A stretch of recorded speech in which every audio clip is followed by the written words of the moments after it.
Reading দেখা আচ্ছা যে অ্যাসিডটা কোন এখানে কী দেওয়া আছে point on normal HCl solution দেওয়া থাকে।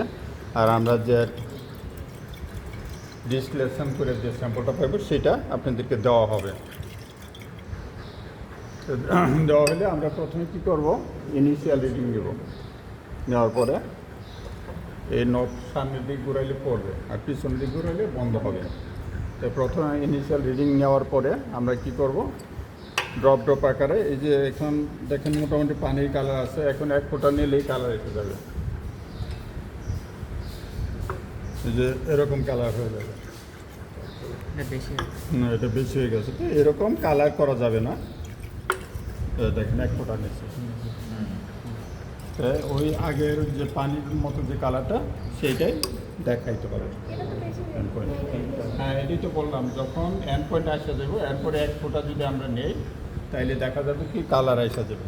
আমরা স্বাভাবিকভাবে কালার ডিপ করবো না, যদি দরকার হলো হয়তো হাফ ড্রপ এন্ড পয়েন্টে আসার জন্য, কিন্তু হাফ ড্রপ তো আমরা নিতে পারবো না।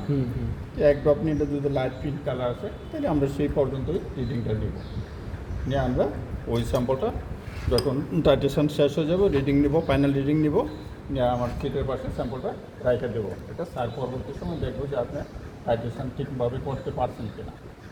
আর যে মানটা লিখে নেবেন সেটা কি একটা ম্যাথ দেওয়া থাকবে, সেখানে ক্যালকুলেশন করতে হবে। তিনবার নিতে হবে না? হ্যাঁ তিনবার না একবার একটা করে স্যাম্পল দেওয়া হবে ইন্ডিভিজুয়াল প্রত্যেককে।